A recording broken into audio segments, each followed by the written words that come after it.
Hello प्यारे छात्रों, आप सभी का हमारे YouTube channel the royal classes में आपका पुनः हार्दिक हार्दिक अभिनंदन है। दोस्तों, अभी जो हम लोग बात करेंगे वह है सब्स्टिट्यूशन मेथड, है ना? इसको हिंदी में हम लोग प्रतिस्थापन विधि कहते हैं। मतलब कहने का मतलब सब्स्टिट्यूट करना, मतलब किसी एक समीकरण से किसी भी चर का मान निकाल करके, चाहे वो x हो या y, दूसरे जो समीकरण होगा, अनदर जो समीकरण होगा, उस समीकरण में हमें क्या करना, प्रतिस्थापित करना, उसको उसमें रखना है। ठीक है?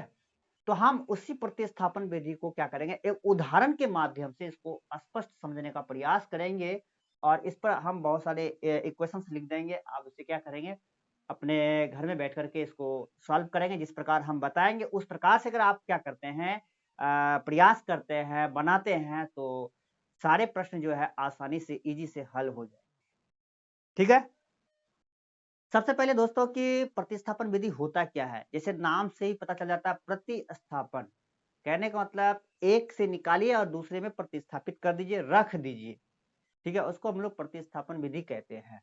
तो हमने लिखा है कि इस विधि में दोनों समीकरणों में से किसी एक समीकरण के चर जो x या y दोनों में से किसी एक का निकालना है। अगर x निकालेंगे तो x निकालिए, y निकालेंगे तो y निकाल लीजिए।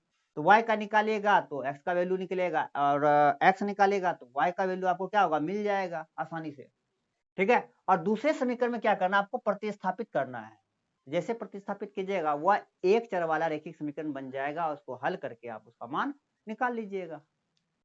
ठीक है? हम लोग चलते हैं, यहाँ एक उदाहरण है, लिखा है x माइनस 2y बराबर 4। ठीक है? उसके बाद 2x प्लस y बराबर 6। तो सबसे पहले हम क्या करते हैं, सॉल्यूशन लिखते हैं और जो समीकरण है उस समीकरण को लिखते हैं। हमने पहला समीकरण को 1 मान लिया और जो दूसरा समीकरण है उसको हम लोग 2 मान लेते हैं। ठीक है? सबसे पहले आप दोनों में से किसी एक समीकरण को चुनिए। तो हम क्या करते हैं, समीकरण 1 को चुनते हैं। समीकरण 1 से, ठीक है, 1 को लीजिए, x माइनस 2y बराबर 4। अब क्या कीजिए, इसमें से दोनों, मैंने क्या कहा है, x या y दोनों में से किसी एक का वैल्यू चुनना है। तो हम क्या करते हैं, जैसे x वाला टर्म क्या है, प्लस में है, तो हम x वाला टर्म को चुनते हैं। ठीक? तो बाकी जो पदों है उनको राइट साइड लेके जाएंगे, मतलब दाहिने पक्ष में लेके जाएंगे।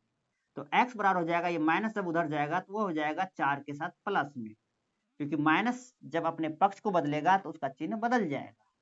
ठीक है? यहां से हमको मिलता है x बराबर 4 प्लस 2y, कहां से, समीकरण 1 से मिलता है।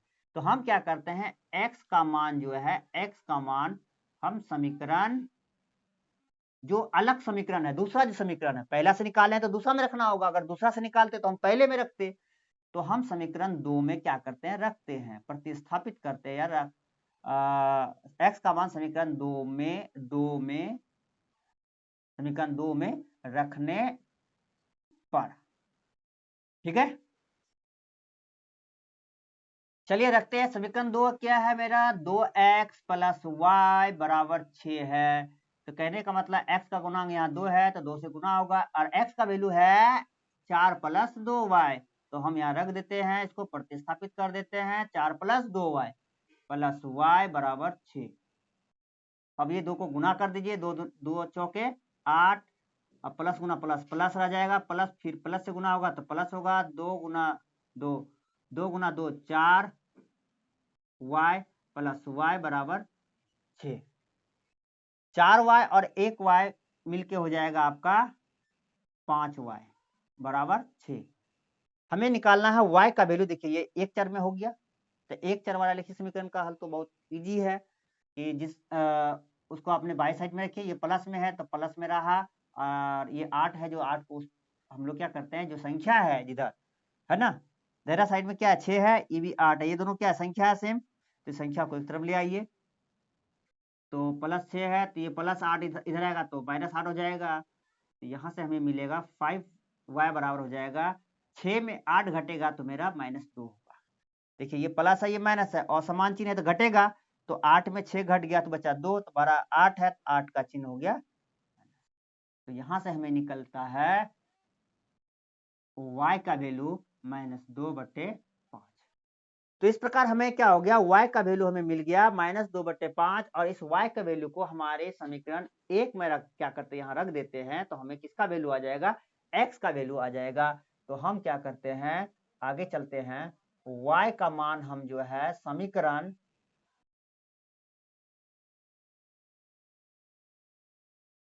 रखने पर, तो x बराबर हो गया 4 + 2y, x बराबर हो गया 4 + 2 गुना y का वैल्यू कितना है, -2/5 है, तो लिखते हैं -2/5। अब भिन्न का जो घटा है जिसको आसानी से हल कीजिए, प्लस गुना माइनस, -2 दूनी 4/5, कुछ नहीं तो इसके नीचे 1 है, इसका एलसीएम लेंगे तो 1 और 5 का एलसीएम 5 हो गया, 1 से भाग देंगे 5 में 5, आपको भिन्न का जो घटा आसानी से आता होगा, ठीक है। तो 1 से जैसे इसमें भाग देंगे 5, 5 गुना 4, 5 चौके 20, माइनस, फिर 5 को क्या करेंगे, इस 5 में भाग देंगे, जो एलसीएम निकाले हैं इसका हर, दूसरे भिन्न का जो हर है इस एलसीएम में डिवाइड करेंगे, जितना आएगा उसको 1 से मल्टीप्लाई कर देंगे। तो 5 से जब 5 में भाग देंगे तो 1 गुना 4 क्या हो गया, 4।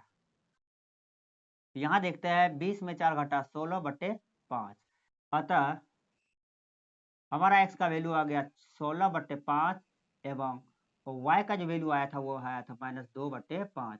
इस प्रकार हमारा क्या होता है, समीकरण का जो है हल कंप्लीट हो जाता है प्रतिस्थापन के द्वारा। दोस्तों हम यहाँ कुछ प्रश्न लिख देते हैं। प्रतिस्थापन विधि से निम्न समीकरणों को हल करें, निम्न समीकरणों को